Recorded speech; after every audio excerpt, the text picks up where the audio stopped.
You mentioned Dame Andrea Jenkyns, who's now one of your elected mayors.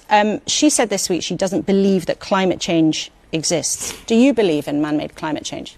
Well, they're two separate questions. Well, do you believe in man-made climate change? Well, do I believe there's climate change? Yes. Does man have an influence? Impossible to think we haven't got some influence. As to what proportion it is, I've no idea. But as a simple question of no, I know. do you believe in this is not my religion. Change? This is not my religion. I know it's the religion in Westminster now in a fairly godless age.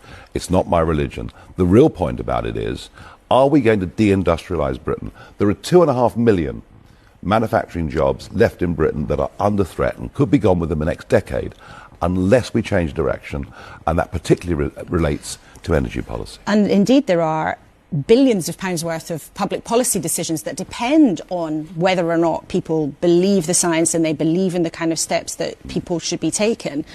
But the science suggests very strongly, thousands of scientists would say this, the consensus is absolutely clear that man's activity has a significant impact on the climate. Well, say it does. And you have a senior figure in your party saying he doesn't believe in it. Well, is that sufficient reason to defraud British taxpayers of billions of pounds every year, which is what we're doing in subsidising wind energy and solar energy for literally zero effect on global CO2 emissions? The same goes for closing our steel plants and moving the production to India. You know, we've got ourselves stuck in this mindset.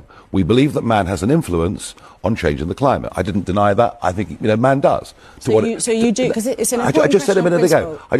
It's impossible to think that 7 or 8 billion people can't have some effect.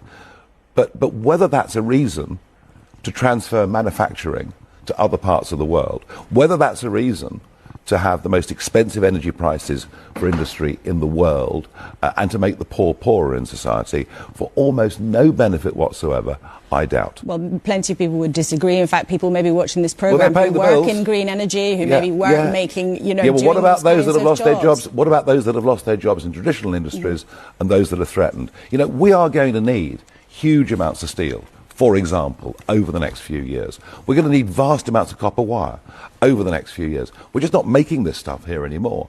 And we haven't actually helped reduce global CO2 emissions. We've just exported it. Well.